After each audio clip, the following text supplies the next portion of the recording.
Dita e 15. Shiko dhe trego.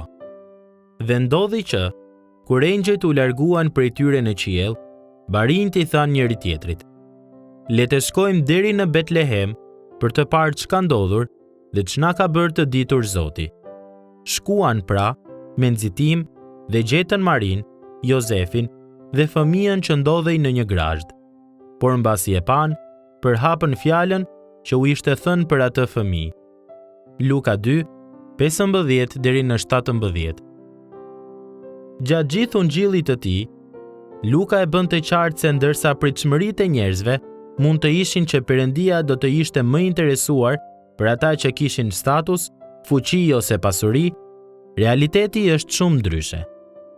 Perëndia shkon vazhdimisht te më të vegjëlit, tek të fundit dhe tek ata që janë lënë jashtë. Ai punon në mënyra dhe përmes jetëve që shpesh na befasojnë. Barinjt tek Luka 2 përshtaten në mënyrë të përkryer me atë model. Nuk duhet të përpiqemi që ta bëjmë punën e bariut të tingëlloj si diçka magjepsëse. Jeta e tyre ishte një jetë e vështirë dhe e izoluar. Ky nuk ishte një profesion i kërkuar. Atë natë të parë të Krishtlindjes, këta barinj ishin jashtë në fusha dhe natën ruanin kopen e tyre. Mirë po kjo nuk zgjati shumë. Një engjëll ju shfaq atyre për t'u dhënë lajmin e mirë të gëzimit të madh, për lindjen e Mesias së shumë pritur, dhe u shpjegoi se do ta gjenin atë të shtrirë në një grazhd. Krijuesi i gjithësisë në një grazhd? Si mund ta besonin barinjt atë që sapo kishin dëgjuar? Le të shkojmë për të parë çka ndodhur dhe ç'na ka bërë të ditur Zoti. Ata e kuptuan se kishin përjetuar një vizitë hyjnore, një mesazh nga dhoma e fronit të qiellit, dhe mbi bazën e kësaj u nisën. Sigurisht, ata zbuluan që gjërat ishin pikërisht ashtu siç u kishte thënë engjëlli. Këta barinj shkuan që të kërkonin atë që kishte ardhur për t'i kërkuar ata vetë. Ata shkuan për të gjetur banesën e atij që kishte ardhur nga qielli, për të banuar me njerëz si ata. Jezusi shpëtimtar erdhi në Betlehem.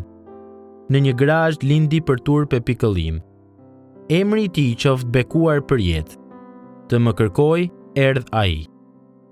Vetëm syri i besimit mund të besojë se një njoftim engjëllor ishte më shumë se një ëndër. Mund të vendosë të shkojë dhe ta kërkojë Mesia në një grazhd atë natë, ose ta lexojë këtë histori të ungjillit dhe ta di se është e vërtetë. Nga natyra, përgjigja jonë është të themi, nuk ka asnjë shans që fëmia që ishte në atë grazhd të jetë Perëndi.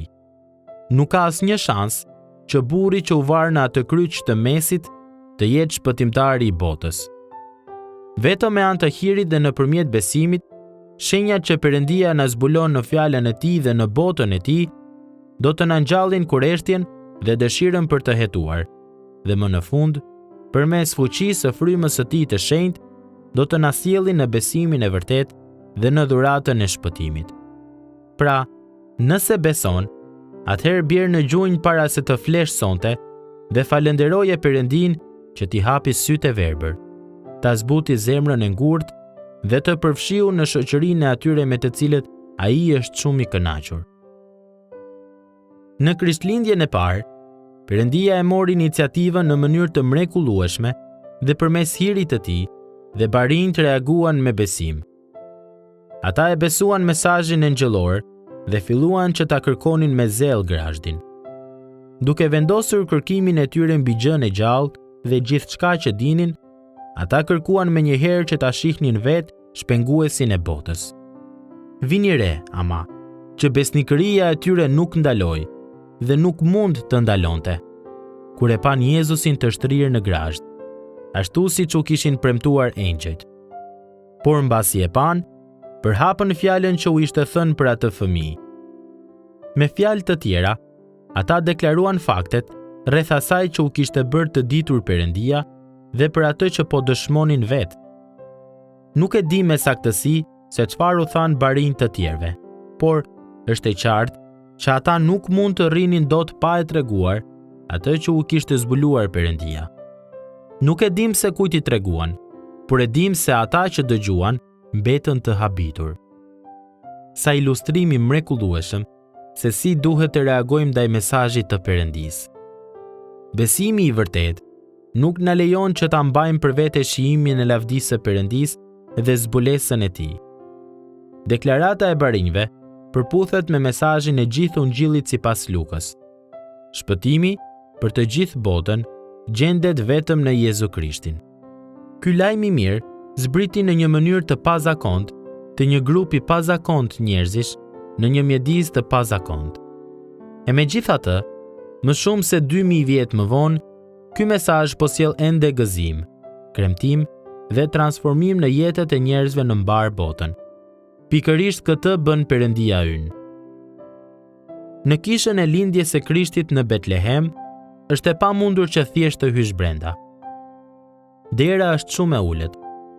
Nëse doni të hyni brenda, në vendin që përfaqëson lindjen e Zotit Jezus, ka vetëm një mënyrë: të ulesh, të përkulesh dhe të gjunjëzohesh. Kjo është një tablo e bukur për atë se çdo të thotë të vish te Jezusi dhe pastaj të shkosh e të tregosh për Jezusin. Kjo na shtyn që të pyesim: a jam i përgatitur që të përulem përpara Krishtit? A jam i gatshëm si ata barinj që të heq dorë nga supozimet dhe nga planet e mia të mëparshme për ta njohur, për ta ndjekur dhe për ta shpallur këtë shpengues? Në fund të fundit, çfarë e pengon një burr ose një grua që të reagojë ndaj lajmit të Ungjillit siç bën barinjt? Një fjalë: krenaria. Krenaria do t'i kishte mbajtur barinjt në fusha, duke pasur lajmin e engjëjve, por jo një marrëdhënie me Krishtin. Krenaria do të na pengojë që të vijmë te Krishti dhe të bijem në gjunjë para tij. Krenaria do t'i druhet talljes ose refuzimit dhe do të na pengojë që të flasim për Krishtin me ata përreth nesh. Krishtlindja bëhet e gjallë për të përulurit. Le të jemi ata që përkulen. Zemrat e të cilëve marrin një qëndrim përkuljeje përpara lavdisë së Perëndisë dhe e adhurojnë atë që e përuli veten i pari, duke ardhur te ne si një mbret i mitur. Pastaj le të jemi ata që shkojnë dhe tregojnë kudo që Perëndia na ka vendosur dhe kudo që ai t'i drejtojë hapa tan. Për reflektim, kujt do të shkosh ti tregosh për Ungjillin nga tani deri në ditën e Krishtlindjes? Cilat çështje krenarie mund të pengojnë që ta bësh këtë dhe si do t'i kapërcesh ato?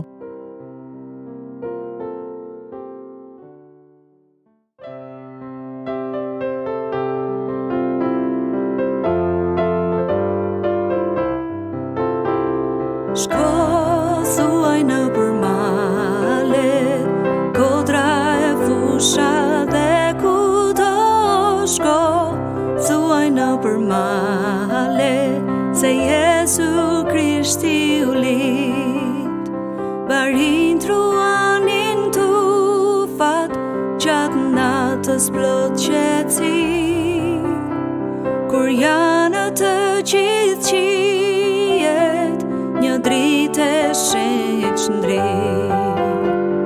Shko thuaj në përmale, kodra e fusha dhe kudo shko, thuaj në përmale, se Jesu Krishti u lit. Barinj tu trembën shumë, kur jam mbi tokën lart. U shfaq një kur me engjëj, lindjen e tij t'kumtoj. Shko thuaj në përmale, kodra e fusha dhe kudo shko, thuaj në përmale, se Jesu Krishti u lit. Në grashtin e rëndomtë, Jezus ishte shtrirë, shpëtimin na dhuruam, atë natë një herë mirë. Shko thuaj në përmale, kodra e fusha dhe kudo shko, thuaj në përmale, se je